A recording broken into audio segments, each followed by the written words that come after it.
here. I'm in home/Vagrant.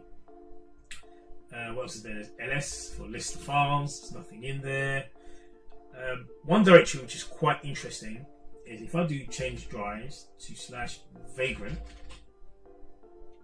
So remember, I'm inside the virtual machine, but there's a special folder called /Vagrant. I'm going to change that drive to that. I'm now going to do ls space -lrt. I could do ls, but I'm going to list it in this way. And it actually only has one file in it, which is this Vagrant file. That's interesting, right? It has this Vagrant file in there. That happens to be the same folder that, if you actually go to your project folder, where you actually, in my case, it's this one here. Yeah, you see, I also have a Vagrant file in there. So, is that the same folder? Maybe, maybe not. So let's do a quick test. So I'm going to right click in here and do a new text document and just call this dummy. So now I have dummy.txt sitting in this folder. Okay, and now I'm going to go back to this Vagrant machine and just do ls -lrt again, enter, and look at that, dummy.txt appears. So we're in the same folder.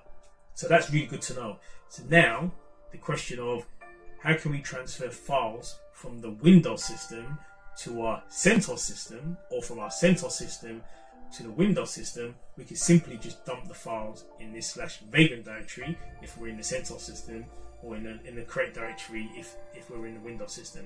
So I utilize that a lot. So if I actually, for example, want to install Java, for example, I may from Windows download a particular version of Java, copy it into this Vagrant directory, and then go into my CentOS box. I can see it, and then I can actually then install the Java version within this CentOS machine. Very, very, very nice capability to have. Yeah. So I can exit the actual virtual machine by just doing exit, and now I'm back at my prompts, as you can see here. I can.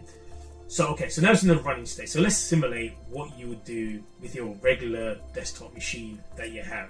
So what other things do you do? You sometimes just, you turn it off, right? You turn your machine off, and then what you then want to happen is that when you turn your machine back on, everything is in the same, with the operating system, everything is still there, okay? So that's the equivalent of Vagrant halt. So Vagrant halt is in effect equivalent to just turning the power off on your machine.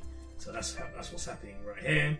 It's doing a graceful shutdown of the VM, and then it's going to be terminated basically.